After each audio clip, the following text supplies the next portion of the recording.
Zero reporting करते हैं उसमें भी मीम की तलाश में जाते हैं। मैंने इस किताब में लिखा है कि दरअसल ये जो नोएडा फिल्म सिटी से निकलकर स्टूडियो से फील्ड में आ रहे हैं, देश के अलग अलग दूर दराज गांव कस्बों में जा रहे हैं, आप उस पर भी गौर कीजिए आशुतोष, उसमें भी वो मीम तलाश रहे हैं। और मीम तलाशने का मतलब क्या है कि उस कस्बे और उस गाँव को तमाशा बनाना और उस नागरिक को नमूने के तौर पर पेश करना, इस तरह से नमूने के तौर पर पेश करना। एरर 404 पत्रकारिता, यानी कि जब कोई संस्थान खुद अपनी ही खबर को चुपचाप हटा लेता है और उसे या तो फेक होती है या उसके भीतर अब इतनी रीढ़ की हड्डी नहीं रही कि उसके साथ खड़ा हो सके। और आपने उदाहरण दिया है, कई सारे उदाहरण हैं, एक उदाहरण आपने दिया है इंडिया टुडे का, जिसने 1992 में लिखा था, कवर स्टोरी थी जब बाबरी मस्जिद को तोड़ा गया था, नेशन शेम, राष्ट्रीय शर्म का मसला है। और अब आप जानते हैं पिछले बरस इंडिया टुडे के कर्मचारी, उनके तथाकथित पत्रकार उसका उत्सव मना रहे हैं। तो मेरा कहना यह है कि अगर वो इतनी अच्छी पत्रकारिता थी, इतनी शानदार पत्रकारिता थी, इतिहास में जिसे दर्ज हो जाना चाहिए था, उसका लिंक फिर आप कैसे हटा ले रहे हो? क्यों हटा ले रहे हो? उसकी क्या ज़रूरत है? कि अब तो स्टैंड अप कॉमेडी ही पत्रकारिता ज़्यादा कर रही है। टीवी सीरियलों में जिस तरह से नॉक पॉइंट ढन की आवाज़ आती है, वो आपको न्यूज़ चैनलों में भी दिखाई देता है।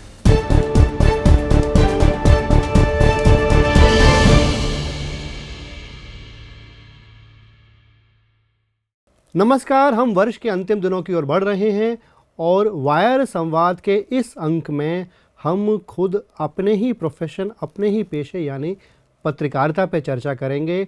और उसके लिए हमारे साथ हैं विनीत कुमार, और उनसे भी बढ़कर हमारे साथ है उनकी यह किताब मीडिया का लोकतंत्र, जो अभी हाल ही आई है।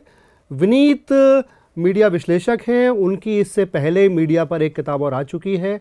ये दोनों किताबें मिलकर भारतीय वर्तमान मीडिया का परिदृश्य बनाती भी हैं, उसे समझने में मदद भी करती हैं। और आज हम विनीत के साथ इसलिए हैं क्योंकि विनीत खुद हमारे प्रोफेशन पर हमें बताएंगे कि हम किन रास्तों पर चल रहे हैं और क्या गलतियां कर रहे हैं। विनीत, आपका स्वागत है। आप हमारे साथ हैं और आप एक तरह से हमारे आईने की तरह आज यहाँ उपस्थित हैं। तो ये किताब है आपकी, इसका जो ब्लर्ब है वो बड़ी दिलचस्प बात कहता है कि जो मान्यता है कि 2014 के बाद, यानी नरेंद्र मोदी के प्रधानमंत्री बनने के बाद, भारतीय मीडिया का स्वभाव और चरित्र बदल गया है। यह किताब बताती है कि ऐसा नहीं हुआ है और स्थिति इससे विपरीत है। इसको बताएं, हम यहाँ से शुरू करते हैं। शुक्रिया आशुतोष इस बातचीत के लिए, इस आमंत्रण के लिए।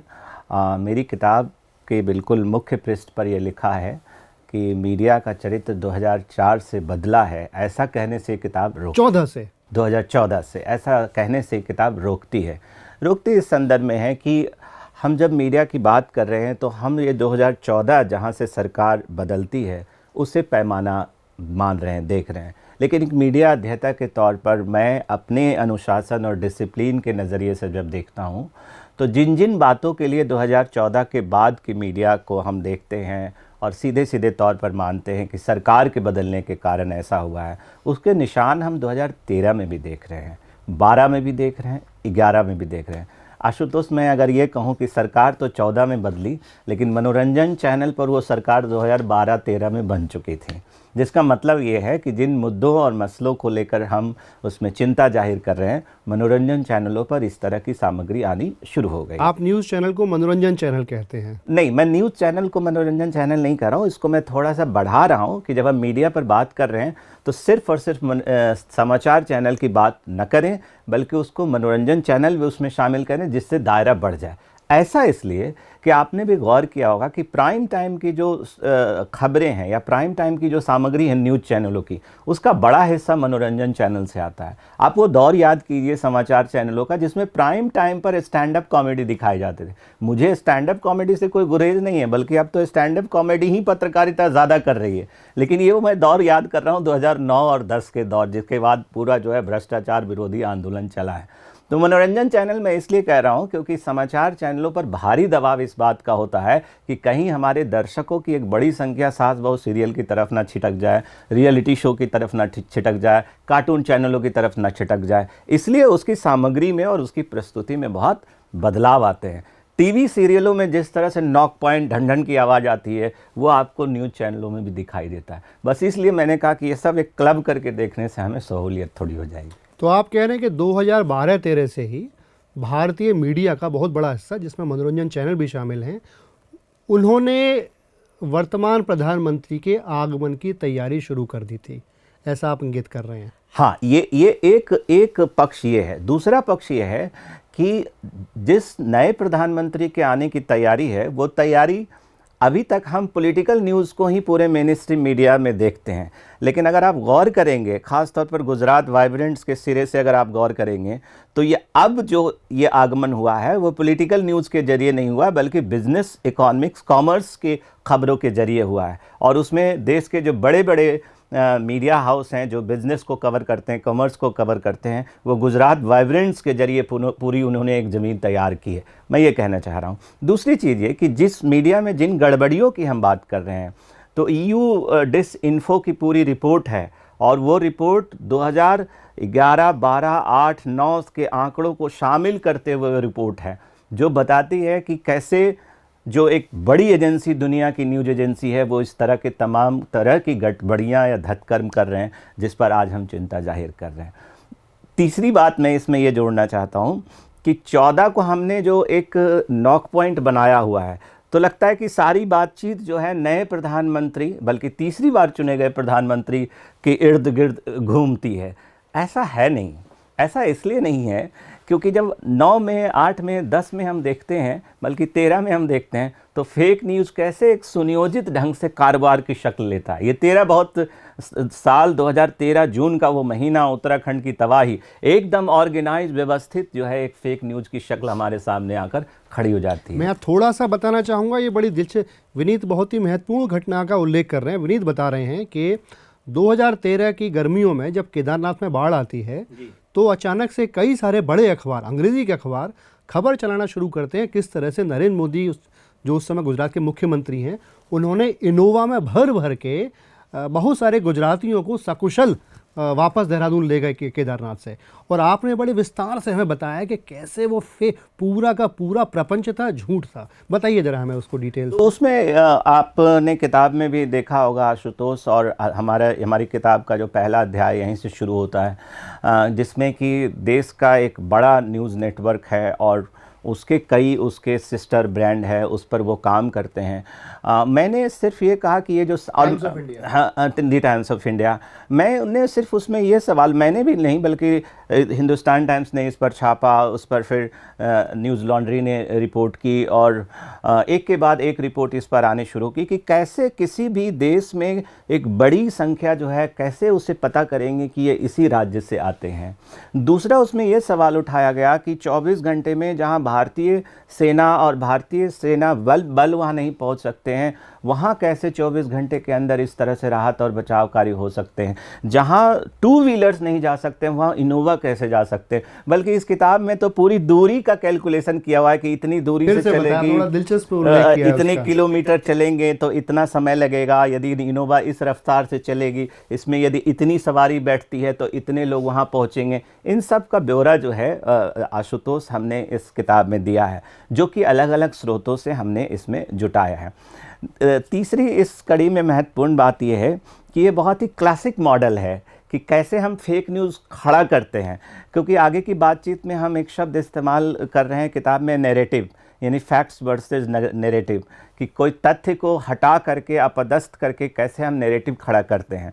तो ये जो 10-12 साल के मीडिया की बात हो रही है, उसके पीछे हम जा रहे हैं, जिसकी पूरी ज़मीन तैयार हो रही है। तो दरअसल फैक्ट्स को हटा करके नैरेटिव को इस्टेब्लिश करने की पत्रकारिता शुरू हुई है, और इसीलिए 2013 मेरे लिए बड़ी महत्वपूर्ण घटना है। मैं इसको पढ़ना चाहूँगा। आप कह रहे हैं कि दावा किया गया 15,000 गुजरात के नागरिकों को एक झटके से देहरादून पहुंचा दिया गया।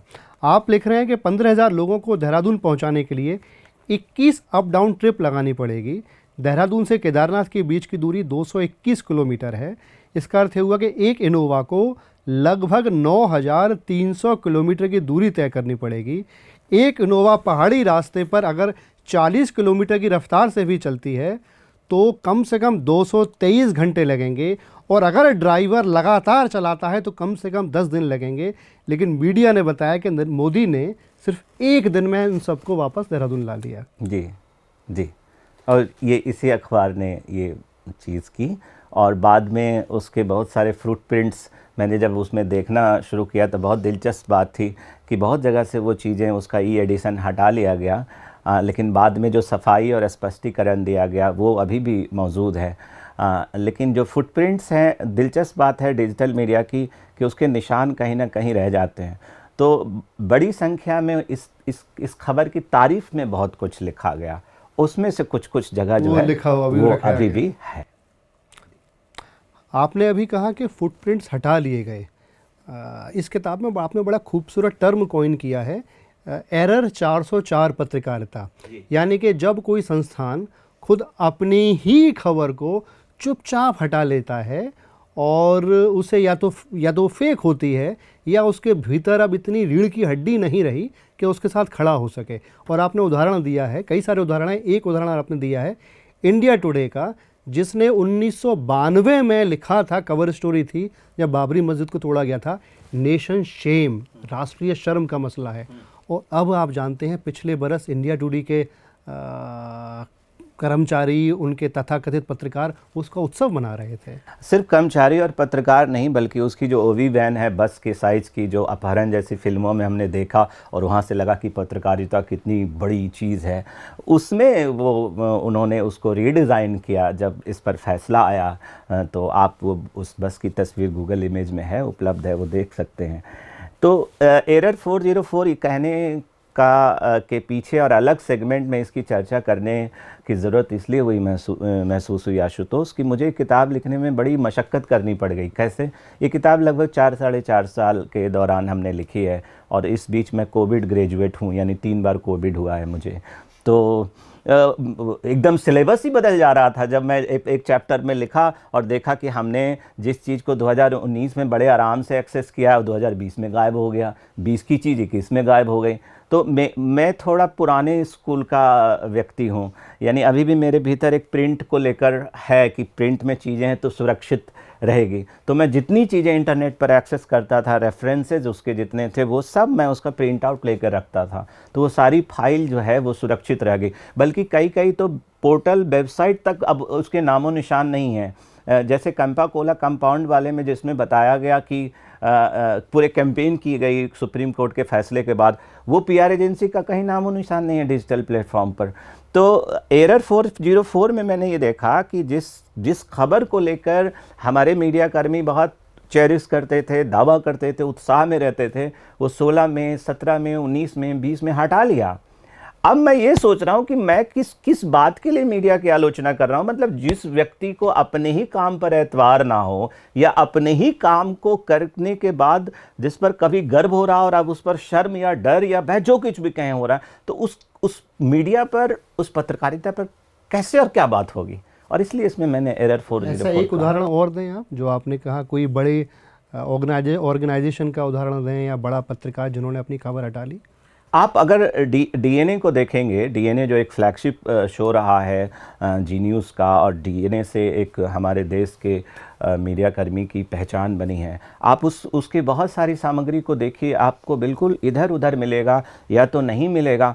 और कहते हुए इस मन से मुझे अफसोस हो रहा है कि ये हालत दूरदर्शन के डीडी न्यूज़ की भी है। डीडी न्यूज़ के 2 टुक के कार्यक्रम के सारे लिंक नहीं मिल रहे अभी।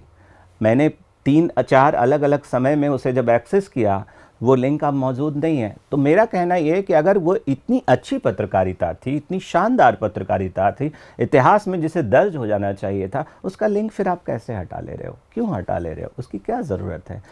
आपने अभी दूरदर्शन का उल्लेख किया, तो शायद हमें इस पर भी चर्चा करना चाहिए कि खुद दूरदर्शन का चेहरा, उसका स्वभाव पिछले कुछ वर्षों में किस तरह से बदल गया है। दूरदर्शन की छवि भले ही सादा सरल हुआ करती थी, लेकिन अब हम एक नए दूरदर्शन को देख रहे हैं पिछले कुछ वर्षों से।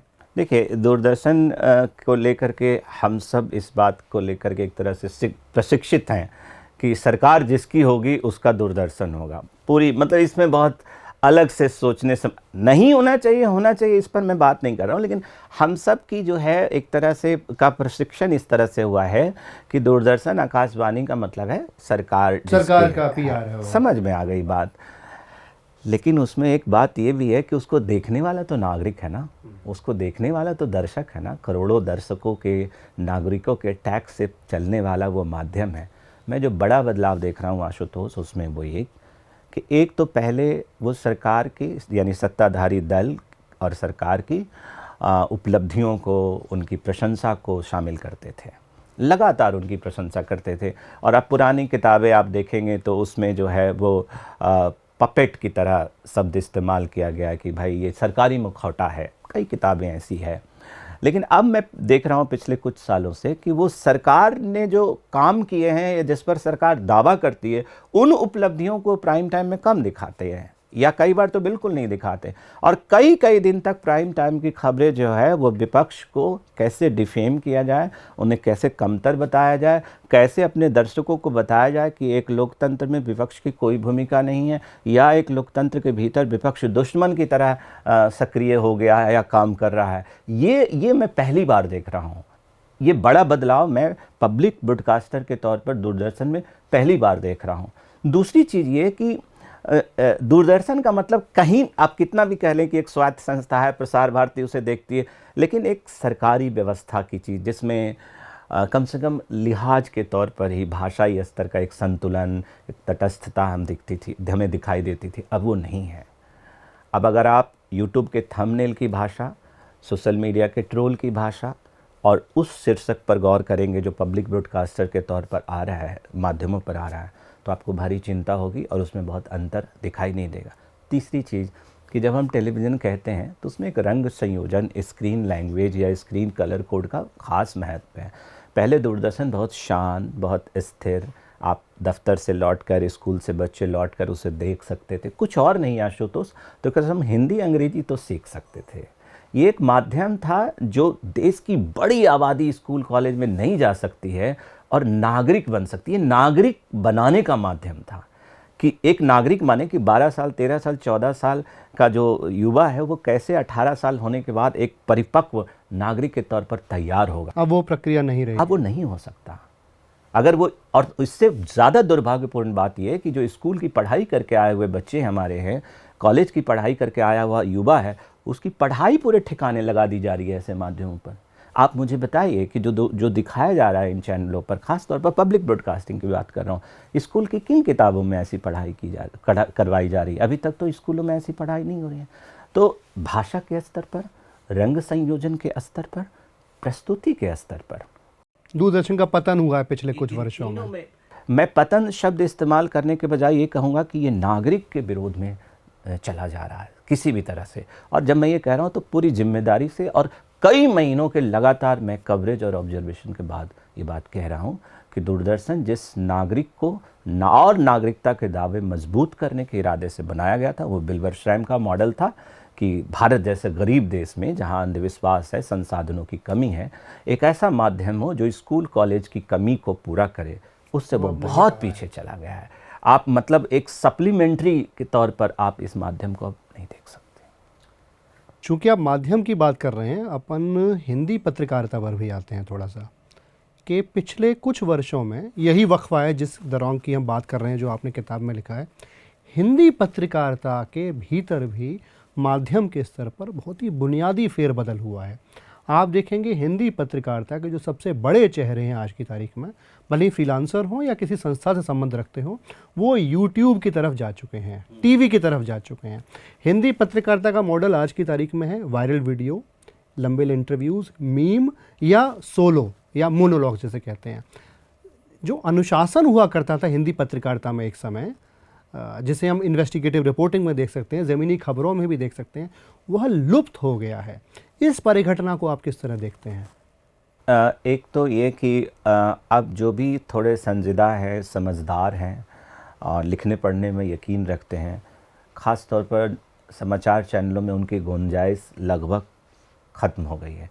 गुंजाइश इसलिए ख़त्म हो गई है कि उन चीज़ों की ज़रूरत नहीं है। महीनों महीनों आप किसी भी समाचार चैनल पर किसी किताब की, किसी लेखक की, किसी संगीतज्ञ की, माने जिसे आप नेशन प्राइड कहते हैं, जिससे माने किसी देश को गर्व होना चाहिए, ऐसे चेहरे आपको नहीं दिखाई देंगे। और दिखाई देंगे तो उसके साथ विवाद वाला चिप शामिल होगा। जब तक विवाद वाला चिप, कंट्रोवर्सी वाला चिप इनके साथ नहीं चिपकाया जाएगा, तब तक ये खबर का हिस्सा मैं नहीं एक बात होगा। जोड़ूंगा, जब तक मीम नहीं निकाला जाएगा। हाँ, ये भी आप कह सकते हैं। जिस इंटरव्यू से, जिस साक्षात्कार से मीम या वायरल वीडियो ना निकले, वो निरर्थक है। और ये सिर्फ साक्षात्कार के लिए नहीं, ये जो ग्राउंड जीरो रिपोर्टिंग करते हैं उसमें भी मीम की तलाश में जाते हैं। मैंने इस किताब में लिखा है कि दरअसल ये जो नोएडा फिल्म सिटी से निकलकर स्टूडियो से फील्ड में आ रहे हैं, देश के अलग अलग दूर दराज गांव कस्बों में जा रहे हैं, आप उस पर भी गौर कीजिए आशुतोष, उसमें भी वो मीम तलाश रहे हैं। और मीम तलाशने का मतलब क्या है कि उस कस्बे और उस गाँव को तमाशा बनाना और उस नागरिक को नमूने के तौर पर पेश करना, इस तरह से नमूने के तौर पर पेश करना कि उस पर आप हंस सकें, उसके कहने के ढंग पर, उसके भाषाई अंदाज पर, उसके कलेवर पर आप मजाक बना सकें। ये है पत्रकारिता। आपने जो अंतिम बात कही बहुत महत्वपूर्ण है। मैं थोड़ा सा इसको मोड़ूंगा इस तरह से, जिस तरह से हम लोग पश्चिम पर आरोप लगाते हैं कि वो इंडियन एक्सोटिका को बेच रहा है, उसी तरह से नोएडा फिल्म सिटी के चैनल वो भी गांव देहात में जाकर या भारतीय अर्बन लाइफ को भी वो उसी एक्सोटिका को पकड़ने की तलाश में रहते हैं। जो आपने कहा नमूना सर्कस के, उन्होंने उस पूरे उस विजुअल मीडिया की संभावनाओं को एक सर्कस में तब्दील कर दिया है। तो यही मैं कह रहा हूँ ना कि कैसे बिल्कुल क्रम उलट गया, कैसे एक बाइनरी बन रही है। जिस दूर दराज में रहकर आज भी दूरदर्शन पर दूरस्थ पाठ्यक्रम, इग्नू, ये सब के पाठ्यक्रम और उसकी चर्चा होती है, एक बड़ा हिस्सा अभी भी शिक्षा, दूरस्थ पाठ्यक्रम और शिक्षा इन सब से जुड़ा हुआ है। आप सोचिए कि जिस माध्यम को देख करके इस देश का बड़ा तबका बिना स्कूल कॉलेज गए भी भाषाई स्तर की समझ, राजनीति, खेल, कृषि, अर्थव्यवस्था की समझ बना सकता था, आपने उसको बिल्कुल उलट दिया है कि उसकी जो भी थोड़ी बहुत समझ है उसका आप उपहास बनाते हो, उसके आप मीम बनाते हो। एक चीज़ तो ये है। दूसरी चीज़ ये है कि आपने जो सवाल की रिपोर्टिंग और ग्राउंड रिपोर्टिंग, इन्वेस्टिगेटिव रिपोर्टिंग, इन सब की, इसकी एक वजह ये है कि जो टाइम स्पैम है वो बिल्कुल सिकुड़ गया है। मतलब पहले 24 घंटे में, टेलीविज़न में कह लीजिए 10-12 घंटे में तय हो जाता था कि ये खबर चली है नहीं चली, इसका क्या टाइम स्पेंड है। ये अब तो घंटे घंटे भर में चीज़ें तय हो रही है। ग्राफ, पूरा एल्गोरिथम पर हमारी पत्रकारिता शिफ्ट हो गई है। तो इसमें है कि न केवल माध्यम का बल्कि मीडिया कर्मियों का भी धैर्य चला गया है। ऐसी कोई चीज़ वो नहीं करना चाहते जिसमें धैर्य, समय और लागत हो। इसलिए मैंने इस किताब में लिखा है कि शून्य लागत की पत्रकारिता का दौर है, जिसमें जीरो कॉस्ट इन्वेस्टमेंट हो। आप किसी का मीम बना रहे हो, क्या उसमें लागत लग गया? एक तो एक एडिटिंग मशीन की संतानें हैं वो, जिससे आप मीम कह रहे हो, बेसिकली एडिटिंग मशीन की औलादें हैं, और इन औलादों को आप पत्रकारिता के नाम पर बेच रहे हो। कई बार वो उसको भुनाया गया है, एडिट किया गया है, तराशा गया है। देख लो ना, तो उसका प्राइमरी सोर्स क्या है? कहीं से ये, बल्कि अब तो जो भी सॉफ्टवेयर हैं वो तो आपको एलिमेंट तक दे रहे हैं। यानी आप 5, 10, 18, 20 जगह की अलग अलग चीज़ें लाकर एक कोलाज बनाते हो, उसकी मीम की शक्ल देते हो। मतलब उसके जो विजुअल्स हैं पॉलिटिकल हैं, गाने हैं बॉलीवुड के हैं, ग्राफिक्स जो हैं कार्टून के हैं। मतलब 8-10 अलग अलग ठिकानों से ला करके आप एक चीज़ बना रही हो। इसकी ओरिजिनलिटी, इसकी वास्तविकता ख़त्म हो गई ना। अब मैं आपके इस सवाल पर एक सिर्फ संदर्भ शामिल कर रहा हूँ। इस किताब में आज तक चैनल ने नेहरू के साथ जो किया है, 75 साल आज़ादी के पर जो खास कार्यक्रम बनाया, उसने क्या किया? उसने ब्रिटिश पाथे के ओरिजिनल वीडियो को, ओरिजिनल फुटेज को उठाया और नेहरू के ठीक बगल में अपनी प्राइम टाइम के एंकर को खड़ा कर दिया और उनको भी ब्लैक एंड वाइट कर दिया, ये बताने के लिए कि पंडित जवाहरलाल नेहरू के बराबर बल्कि उनसे कहीं ज़्यादा महत्वपूर्ण हमारे सबसे तेज चैनल के ये एंकर है। और ये पत्रकारिता है और ये विशेष कवरेज है, ये पहली बार है, ये एक्सक्लूसिव है, जिसके वीडियो 2015 से मौजूद है इंटरनेट पर। तो इससे होता क्या है? इससे ये कि कभी दर्शक नहीं समझ पाएगा कि ज्ञान का, सूचना का प्राथमिक स्रोत क्या है। कभी भी आज तक के दर्शक को ये पता चलेगा कि अगर हमें कॉलोनियल इंडिया और कॉलोनियल इंडिया के बाद का पोस्ट कॉलोनियल इंडिया यानी आज़ादी के पहले और उसके बाद का वीडियो फुटेज हमें देखना है तो ब्रिटिश पाथे एक ठीक ठाक जगह है। इतिहास के छात्र कभी जान पाएंगे आज तक के जरिए? इतिहास के छात्र, राजनीति विज्ञान के छात्र कभी वो आज तक के स्पेशल कवरेज को देख के जान पाएंगे कि आज़ादी के दौरान कौन कौन सी किताबें आज़ादी पर भारत को लेकर के लिखी गई? नहीं जान सकेंगे। क्यों? क्योंकि आपने गेटी इमेजेस की कॉपी कर ली, आपने ब्रिटिश पाथे को, वीडियो को डिस्टॉर्ट कर दिया, जिन जिन किताबों का स्रोत लिया उसका आपने कहीं नाम ही नहीं दिया।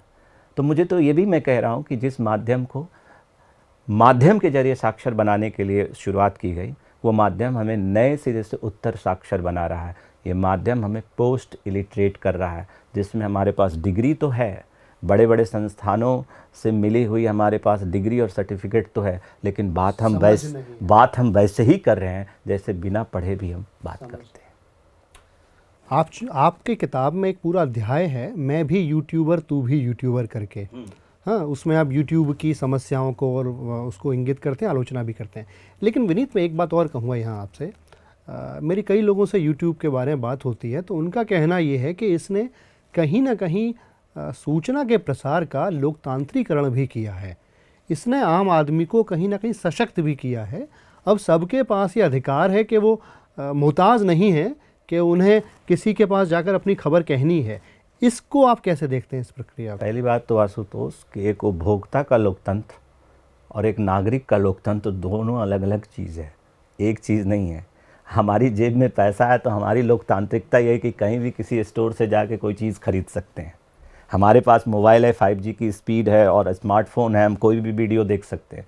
ये उपभोक्ता की आज़ादी है, ये उपभोक्ता का लोकतंत्र है, नागरिक का लोकतंत्र नहीं है। नागरिक का लोकतंत्र का मतलब क्या हुआ कि वो जिस संस्थान में जहाँ जिन जगह पर काम कर रहा है, क्या वो उसी तरह से उसके बारे में लिख सकता है, बोल सकता है। मीडिया कर्मी खुद ऐसा कर सकते हैं।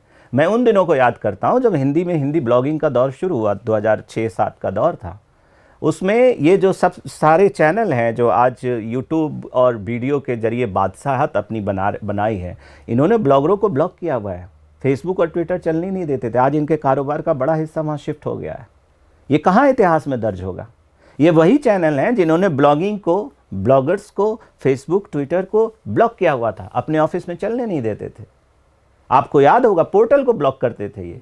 और फिर एक ब्लॉगरों ने भी अपना मॉडल निकाला कि जिसको एक देश के बड़े चैनल ने ब्लॉक किया, हुआ कहा गया कि हाँ भाई हम सच्ची पत्रकारिता कर रहे हैं। तो आपका ये जो सवाल है यूट्यूबर का कि उसमें हुआ क्या है कि जनतांत्रिक होना कह रहे हैं, सूचना की उपलब्धता आपके सामने बढ़ गई है, लेकिन आपने उस सूचना के नाम पर क्या किया है?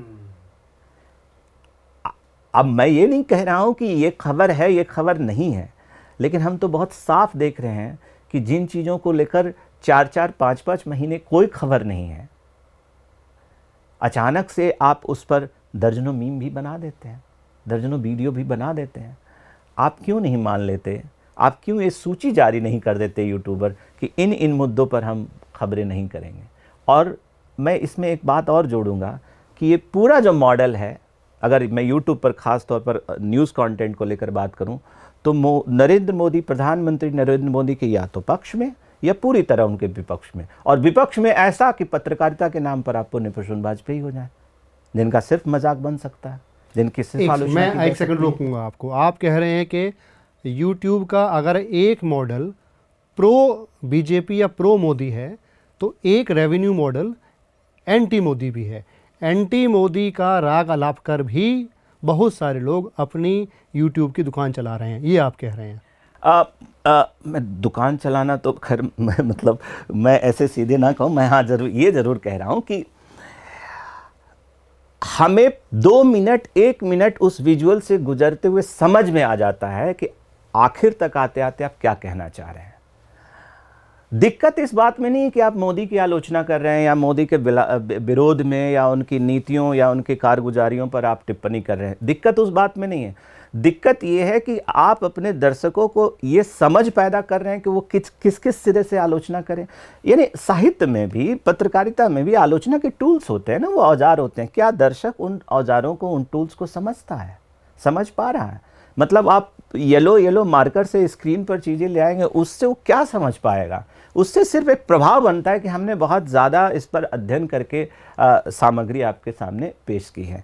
मैं इसलिए कह रहा हूं कि या तो प्रधानमंत्री नरेंद्र मोदी के विरोध या खिलाफ में जाने का एक रेवेन्यू मॉडल है या उनके पक्ष में जाने का मॉडल है। वो इसलिए कह रहा हूं क्योंकि उनके खिलाफ या विरोध में जो बहुत सारे यूट्यूबर्स आकर काम कर रहे हैं, उससे हमारी पत्रकारिता की कोई समझ नहीं बनती। और दूसरा कि लोकतांत्रिक प्रशासनिक व्यवस्था की भी हमारे पास समझ नहीं बनती। मैंने एक उदाहरण के तौर पर, और पुण्य भूषण वाजपेयी अकेले नहीं है, मैं उनको कोई निजी तौर पर अलग से टिप्पणी नहीं कर रहा हूँ, या किसी व्यक्ति पर बात नहीं कर रहे हैं। मैं एक तरह से समझिए एक सिंड्रोम जो हमारे सामने है कि हम, मतलब कि आप सच्ची पत्रकारिता कर रहे हैं, इसका एक ही तरीका है कि आप प्रधानमंत्री नरेंद्र मोदी की आलोचना कर दीजिए। आलोचना भी ठीक है, अच्छी बात है, आपने कर दी, हम उसको देख रहे हैं। क्या कर रहे हैं आप उसमें? 8-8 दिन में सरकार गिरा रहे हैं।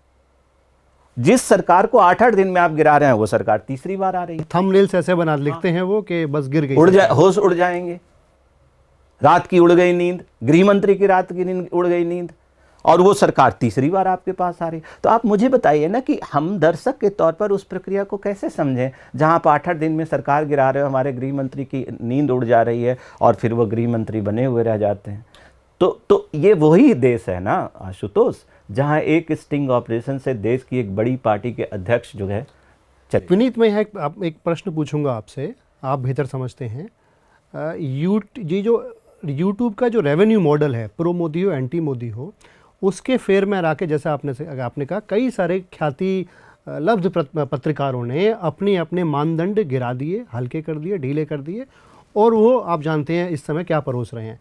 क्या इसकी वजह खुद उन पत्रकारों की आंतरिक समस्याएं हैं, या ये माध्यम ही ऐसा है यूट्यूब या ये पूरा टेलीविज़न माध्यम, जहां आप चाहे ना चाहे आप व्यूज़ की, लाइक्स की, हिट्स की, कमेंट्स की गिरफ्त में आ जाते हैं? जैसे फेसबुक है मसलन, मैं देख रहा हूँ कि फेसबुक पर आप पहुँचते ही, या ट्विटर पर भी कई बार इतनी मूर्खतापूर्ण हरकतें करने लग जाते हैं जो शायद अपनी निजी ज़िंदगी में कभी नहीं करेंगे। आप जानते हैं, कई व्यक्ति, किसी से आप मिलते हैं जब आपको लगता है यार ये फेसबुक पर तो ऐसा नहीं दिखता है, ये तो कुछ और ही कैरेक्टर है, यहाँ ये क्या कर रहा है आखिर अब ये, और फेसबुक पर आकर इतना बेहुदा, इतना मूर्ख क्यों हो जाता है? तो क्या उस माध्यम की अपनी सीमा है, या उसका स्वभाव है कि वह आपको चाहे ना चाहे इस गर्त में डुबो देती है? नहीं, देखो, अगर हम इसे सीधे सीधे कहते हैं कि ये माध्यम की ही प्रकृति है, माध्यम की प्रकृति है एकदम एक रेस्टलेस तरीके से, बिना थके हुए उसमें सक्रिय रहना, ये माध्यम की प्रकृति है। और कई लोग इसे बड़े अलग अंदाज में बताते हैं कि जब हम सोए भी रहते हैं तो हमारा मीटर चालू रहता है। ये तो अच्छी बात है कि आपकी सोए हुए भी कमाई हो रही है, इससे पहले तो नहीं था, चलो ये ठीक बात है। लेकिन जो सबसे गड़बड़ बात है वो यहाँ पर ये है कि ये माध्यम की सिर्फ प्रकृति का मसला नहीं है। वो इसलिए नहीं है कि कल तक टेलीविज़न के जो बड़े चेहरे न्यूज़ रूम में थे, और वहाँ से जब वो निकले, वहाँ से सार्वजनिक तौर पर उनके कमेंट्स, उनके स्टेटमेंट है कि टेलीविज़न में अब करने जैसा कुछ बचा नहीं है, हम अब करेंगे। और उन्होंने अपने अपने ढंग से यूट्यूब शुरू किया, कुछ हमारे लेखकों ने भी शुरू किया, कुछ हमारे अकादमिक दुनिया के लोगों ने भी शुरू किया। तो इसका मतलब है कि उनके भीतर एक इरादा था कि जो समाचार चैनल में मीडिया या पत्रकारिता के नाम पर हो रहा है वो चीज़ पत्रकारिता नहीं है, और उन्होंने शुरू किया। लेकिन धीरे धीरे मतलब वहाँ सब कुछ घोषित तौर पर था, और यहाँ अघोषित या सरोगेट वे में जिसको आप कह रहे हैं, मतलब ये उसी तरह से है कि आप सीधे सीधे चीनी ना लेकर के एक उसका सब्स्टिट्यूट ले रहे हैं ऑर्गेनिक या कुछ बताकर, ये चीज़ हुआ है। और उसमें होते होते आप उस एल्गोरिथम में फंस गए हैं, और ये सबसे बड़ा संकट है। तो उनको बड़ी मुश्किल हो गई, अनटिल और अनलेस वो हार्ड कंटेंट मीडिया न्यूज़ छोड़ के कुकरी शो ना करने लग जाए। उसमें कोई बुराई नहीं है, लेकिन खुद उन्हें निकलने में इस दलदल से बड़ी मशक्क़त करनी पड़ेगी। उन्हें नहीं, सभी को, और ऐसा सभी को, जिन जिन लोगों ने, क्योंकि देखो उसमें हुआ क्या है कि YouTube एक इंडिविजुअल फेस, अपनी व्यक्तिगत पहचान और चेहरे के साथ चलने वाला माध्यम है। हम जब अपना YouTube चैनल शुरू करते हैं तो हम अपने दर्शकों को एक आदतन उसी तरह ढालते भी हैं। आपने आदतन ढाला है कि हम प्रधानमंत्री नरेंद्र मोदी के विरोध या खिलाफ में हर दूसरा एपिसोड करेंगे, इस तरह से करेंगे। हाँ, आपका दर्शक उसका अभ्यस्त हो गया है, आपको आपके उस दर्शक को चस्का भी लग गया है, उसको मज़ा भी आ रहा है। भाई, आप मोहल्ले में देर से चाय देने वाले को भी आप ठीक से अगर नहीं हड़का पा रहे हैं, अगर उनकी भाषा में कहूँ, और कोई देश के प्रधानमंत्री को हर दूसरे दिन एकदम पंचिंग बैग की तरह लगा रहा है, तो आपके भीतर का एक ईगो सेटिस्फाई होता है। इस मनोविज्ञान से वो यूट्यूब चैनल चलते हैं। लेकिन सच्चाई ये है कि कल को इनमें से कुछ यूट्यूबर खुद निकलना चाहें इससे, और कोई न्यूज़ कंटेंट का दूसरा मॉडल इन्वेस्टिगेटिव लाना चाहें, जमीनी पत्रकारिता करना चाहें, वो डिप्रेशन में आ जाएंगे, नहीं चला सकते, क्योंकि आपने अपना दर्शक वर्ग वैसा ही खड़ा किया है। मैं यहाँ ये भी जोड़ूंगा कि जो पूरा YouTube का मॉडल है, वहाँ आप देखिए कोई एडिटर नहीं है, कोई कॉपी एडिटर नहीं है, कोई न्यूज़ गैदरर नहीं है। एक व्यक्ति है जो खुद अपनी स्क्रिप्ट भी शायद लिख रहा है और खुद ही उसको आकर बोल भी देता है। तो जो चेक्स एंड बैलेंस होते हैं न्यूज़ रूम के, आपने अपने अंतिम अध्याय में उल्लेख भी किया एक जगह कि पत्रकारिता के संस्थान की शक्ति ये है कि वहाँ ढेर सारे चेक्स एंड बैलेंसेज हैं। हाँ, कोई खबर जब जाती है तो एक पूरी प्रक्रिया के तहत फिल्टर्स होकर छन कर जाती है। यूट्यूब पर ऐसा नहीं है, वो एकदम रॉ मटेरियल है वो। तो ये इस तरह से जब मीडिया हमारा ये स्वरूप ले लेगा, तो विनीत, मैं अंतिम खंड पर पहुंच रहा हूं आपके साथ, तो लोकतंत्र कहाँ जाएगा? और चूंकि हम इस समय हिंदी मीडिया की बात कर रहे हैं, तो हिंदी समाज क्या दिशा लेगा आगामी वर्षों में? ये वो सवाल है आशुतोष, जिसमें हम बातचीत के आखिरी सिरे में फिर अपनी नैतिकता, अपनी क्रेडिबिलिटी और साख पर हम आकर खड़े होकर बात कर रहे हैं। जैसे आपका ये सवाल है कि चूँकि उसमें कोई एडिटर नहीं होता, यूट्यूब में जो यूट्यूबर हैं वो खुद ही स्क्रिप्ट लिख रहे हैं, खुद ही उसे पेश कर रहे हैं, कुछ चेक्स एंड बैलेंस नहीं। इसमें पलट कर सवाल तो ये है कि एक समाचार चैनल के तो दर्जनों एडिटर हैं, उसकी पैकेजिंग में भी दर्जनों लोग लगे हुए हैं। कई जो बड़े चेहरे हैं वो खुद स्क्रिप्ट नहीं लिखते हैं, उनकी पूरी रिसर्च टीम होती है। हर तीसरे चौथे दिन वहाँ फेक न्यूज़ कैसे आ जा रहा है, उस शो में फेक न्यूज़ कैसे आ रहा है? कोविड के समय इस देश के जितने 2-3 बड़े चेहरे हैं समाचार चैनलों को, अलग अलग सूबे के अलग अलग प्रदेश के पुलिस ने उन्हें कहा कि आप ये कोविड के नाम पे फेक न्यूज़ मत फैलाइए, और वो बड़े चेहरे हैं। देखिए, वो जिन चैनलों की आप बात कर रहे हैं वो तो डिस्क्रेडिट हो ही चुके हैं। हम वो बदनाम हो चुके हैं। हम इन सम्मानित यूट्यूबर्स की बात कर रहे हैं इस समय। तो मैं ये सिर्फ ये जोड़ना चाहता हूँ कि बहुत संपादक के होने पर भी फेक न्यूज़ नहीं जाएगा, कोई मिस इन्फॉर्मेशन नहीं जाएगा, नैरेटिव बेस्ड जर्नलिज्म नहीं होगी, ऐसा हम नहीं कर सकते। अब लेकिन आते हैं जहां यूट्यूबर्स एकल यानी सोलो जर्नलिज्म हो रहा है, उसमें काफ़ी हद तक उनकी अपनी क्रेडिबिलिटी और अपनी नैतिकता, मोरालिटी जुड़ती है। इसमें होगा क्या आशुतोष कि कुछ चेहरे जो हैं जिनको लोग भरोसे से या कहिए एक फ़ैन कल्चर है उसके ज़रिए देखते हैं। अगर यूट्यूब में ये चीज़ भी तो है ना कि उन्हें वो नोटिफिकेशन भेजते हैं और वो चैनल कुछ दिन के लिए सस्पेंड भी होता है, तो इन चीज़ों का उनको ध्यान रखना पड़ता है। कॉपीराइट का भी उसमें मसला है। मतलब ऐसा नहीं है कि वो खुला खेल फरोखाबादी तो नहीं है, कम से कम जितना मैं यूट्यूब को समझ पा रहा हूँ। और जो क्रेडिबिलिटी है वो एक बड़ा मसला है। तो जो इस दांव के साथ मैदान में उतरे हैं वो व्यक्तिगत स्तर पर अपनी क्रेडिबिलिटी की चिंता तो करेंगे, लेकिन जिस दिन ये क्रेडिबिलिटी फिसल जाएगी उसमें सुविधा है कि वो फैन कल्चर में फिर चला जाएगा कि ठीक है, हाँ कि ठीक है भाई, मेरा यूट्यूबर गड़बड़ ही बोल रहा है लेकिन हम उसके फैन हैं। ये जो हो रहा है इस समय खतरनाक बात वही है कि फैन कल्चर जो डाइवर्जन हो रहा है, जो कि न्यूज़ चैनलों में भी है कि हमारा प्राइम टाइम का एंकर झूठ बोल रहा है, फेक न्यूज़ फैला रहा है, मैं उसका फैन हूं। तो ऐसी स्थिति में अब आखिरी मैं पूछूंगा आपसे चीज़, हिंदी पत्रकारिता, और चूंकि हिंदी पत्रकारिता का सबसे बड़ा कंज्यूमर हिंदी समाज है, उसका भविष्य क्या है? हिंदी समाज का लोकतंत्र कहाँ जाएगा? और इस सवाल का जवाब मैं बड़ी अफसोस के साथ देना चाहूँगा, और वो ये कि जिस हिंदी ने गरीबी देखी है, जलालत देखी है, बहुत अभाव की दुनिया देखी है साहित्य के जरिए, वो चाहे हम धूमिल को पढ़ते हो, नागार्जुन को, मुक्तिबोध को पढ़ते हैं, हमारे बड़े एक से एक जो साहित्यकार हैं उन्होंने अभाव को जिया है। आज उस हिंदी में पैसा आ गया है, लाखों करोड़ों रुपए के पैकेज इनके पास आ गए हैं। मैं पहले तो इस माध्यम से उनसे एक सवाल करता हूं कि इस हिंदी ने आपका क्या बिगाड़ा था जो आप हिंदी को ऐसे बिगाड़ रहे हो? हिंदी को आपने एकदम नफ़रत की भाषा के तौर पर पेश कर दिया है। जिसके पास जितना साधन है आशुतोष, जिसके पास जितने भारी पैकेज जैसे मिलते हैं, उसको उतना ही गुस्सा ज़्यादा आ रहा है स्क्रीन पर। इसका मतलब ये है कि आपने हिंदी को सौहार्द की भाषा, प्रेम की भाषा, नागरिकता के प्रसार की भाषा के तौर पर रहने ही नहीं दिया है। और ले दे करके झक मार के करके जिन्हें थोड़ी बहुत अंग्रेजी आती है, हालांकि ऐसा नहीं कि अंग्रेजी में गड़बड़ी नहीं हुई है, पूरा 15 साल में सबसे मज़ेदार बात ये हुई कि हमारे अंग्रेजी दा एंकर हिंदी में एंकरिंग करने लगे, है ना। मैं भविष्य यहाँ पर ये देख रहा हूँ देखिए, हम हिंदी की बात इसलिए कर रहे हैं क्योंकि हम दोनों इस समय हिंदी के नागरिक हैं। इसलिए हम अंग्रेजी, मलयालम, तमिल की बात कभी और कर सकते हैं जी। लेकिन मैं इसका भविष्य इस रूप में समझ पा रहा हूँ कि फ़िलहाल तो हमें बहुत साफ शब्दों में कहूँ कि फ़िलहाल हमें इसका बहुत उजास पक्ष नहीं दिख रहा है, उजला पक्ष नहीं दिख रहा है।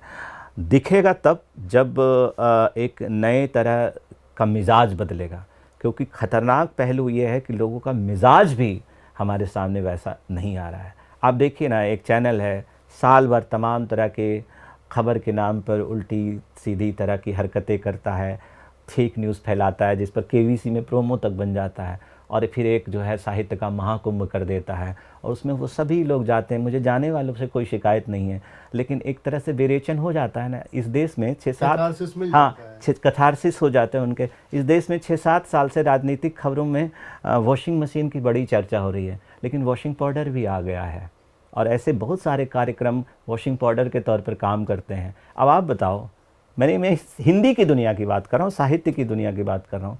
आप इस डर से नहीं लिखोगे सोशल मीडिया पर, लेख नहीं लिखोगे कि हो सकता है उस महाकुंभ में मेरा बुलावा का पत्ता कट जाएगा। क्या पत्रकारिता करोगे और क्या लिखोगे आप? और जब बड़े चेहरे, जिसको मानक कहते हैं, जो आपके एक शीर्ष साहित्यकार रहे हैं, लेखक रहे हैं या पत्रकार रहे हैं, जब ये छोटे छोटे समझौते आप करने लग जाते हैं, तब उसमें भविष्य कहाँ से और कैसे देखेंगे? इस कड़ी में मैं अंतिम बात सिर्फ ये कहना चाह रहा हूँ, और वो मैं वॉल्टर बेंजामिन का जो लेख हम सब पढ़ कर आए हैं, the work of art in the age of mechanical reproduction, कि रिसाइकलिंग होगी चीज़ों की, और ये कोई मैं खामख्याली नहीं है।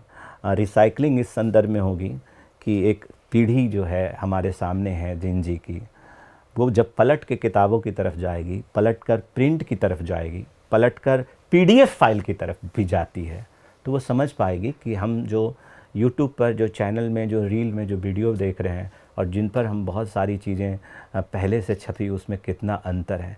YouTube में के लोग मेहनत कर रहे हैं, बहुत मेहनत कर रहे हैं, लेकिन उनकी मेहनत इसलिए रेवेन्यू में बदल रही है कि एक पाठक के तौर पर हमारे भीतर निकम्मापन चला गया है।